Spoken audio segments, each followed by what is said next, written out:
Guys, it's Bree again, and this is your Tasty Tuesday video. I'm going to go over some Brussels sprouts real quick and just a couple tips on prepping and easy things to get prepared ahead of time. So all I did with the sprouts is I rinsed them, I cut off the ends, and I sliced them in half just to make them cook a little bit quicker and easier.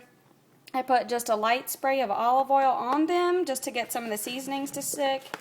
And then this is kind of what I got in there. Some Himalayan salt, garlic powder, black pepper, onion powder. And then if you don't have a garlic press, get one and get your hands on one. Because all you have to do is take a clove, put it in there with the skin on and everything. You press it and all the good garlic comes out and you're left with just the shell. And that's all. And so I've got my oven preheated to 425. I have my cookie sheet lined with foil, sprayed with a little bit of olive oil spray just so things don't stick and it roasts a little bit easier. So you'll just toss this up real good and you can see that everything's coated really well with lots of pepper. Just gonna pour them out, spread them around. I like to shake it down, spread it out a little bit. We're gonna toss these in the oven, and when you're prepping, it's always good to multitask. So what do I have in there? I have my sweet potatoes rinsed, wrapped in foil, cooking away. So I'll leave my Brussels sprouts in there, probably 20-25 minutes, maybe a little longer. And I'm gonna switch the video around and talk about easier ways to prep. Okay guys, so the Brussels sprouts should be done when they're soft, getting a little bit brown and crunchy. If you like them more crispy, you can leave them in until they get a little darker brown. For now, they just have a teeny tiny bit of oil. You still got to count those macros, so I'd add about a 1 second or 2 second spray to whatever you're eating. Make sure when you measure out the Brussels sprouts, you're measuring all your vegetables and your meats after they've been cooked because they're going to lose a lot of water weight, especially your meats. A lot of meats you find in the supermarket are injected with some sort of water or saline or something to just make them last a little bit longer, and you're going to lose a lot of that when you're cooking them. So make sure you're weighing everything after you've cooked it. Of course, if you're eating it fresh, measure it while it's fresh. Something I like to add on sprouts, if I have a little bit extra fat, sometimes I'll do a slice or two of bacon for the whole 3 or 4 cups of the sprouts, so you're really not getting very much. You can also use turkey bacon, so you can add a little bit more in there, or sometimes I really like some fresh Parmesan, and guys, you can get a lot of cheese for a little bit of fat, especially things like Parmesan. If you shave it really finely and thinly, then you can use a lot and actually only use a few of your fat macros, so that's really, really awesome. I know you guys had lots of questions about prepping, and we'll get more and more into that. Like I touched on, some things that are really easy to prep are chicken, pork tenderloin, ground turkey. Those are all 3 really lean meats that are easy to cook, easy to prepare, easy to have on hand. They're pretty neutral.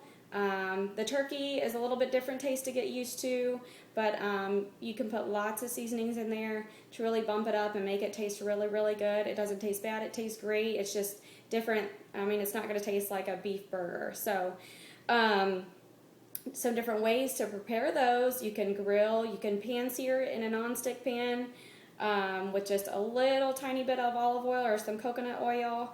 You can broil it on your broiler, same thing on your cookie sheet, a little bit of olive oil spray. You can roast it in your oven. An easy way, which is perfect for summertime, is your crock pot. So you just have to be careful of what seasonings you're using. Don't go out and get any packets. Just kind of use your salt and pepper, your Mrs. Dash. And guys, an easy way to season your foods and make them taste great is fresh herbs, which you can really plant easily. Now is about the perfect time to start planting your herbs. And you can plant a couple vegetables, onions, peppers, parsley, basil. Those are all really easy to grow. They add lots of flavor. You can use fresh ginger. You can keep it fresh in your freezer, put it in a baggie. So you're only having to buy it every now and then, because it can be expensive if you just buy a little piece and don't ever use it and you let it go to waste. But fresh garlic is really good. You know, peppers, onions, those are all really, really good to add, and add that seasoning and lots of flavor without adding calories, without adding fat, and you're going to make your foods taste great. Also with veggies, just a quick way to prep them, try to get them washed and cut and ready to go as soon as you, like, as quickly as you can from the grocery store. Otherwise they'll sit in there and you'll think, oh, I don't have time to do that, I don't have time to do that, I don't have time to prep them. So try to get that done as soon as you get home from the grocery store. With veggies, of course, you could eat many of them fresh if you like, especially in salads. They go a long way. An easy way that I steam them is I get a big pot, I put about a ½ inch of water, salt it, bring it to a low simmer, and throw my veggies in there, throw a lid on there, and just watch it. And they're usually done in 3 or 4 minutes, especially broccoli and cauliflower. Super, super simple. You can always roast them, grill them, and all your prep foods, meats, veggies will probably last not quite as long if they're cooked, but it really just depends on consistency. You can cook them a little less, or just go ahead and have them cut up and cook them fresh that day. But all your meat should be staying good in the fridge for a good 5 days at least, once they're prepared. So if you do a big batch of something and you don't think you're going to eat it all in the next 5 days, you can always freeze it immediately. So let's say you do a whole pork tenderloin, you can put some of that in the fridge for the week, put half of it in the freezer, or if you have a big family, you might need it all. So hope that helps you out a little bit. I've got some couscous going. That's something really, really easy. It's 1 for 1, 1 part water to 1 part couscous, so a cup and a cup. You bring the water to a boil, add your couscous, lid on. I usually like to season like my brown rice and my couscous.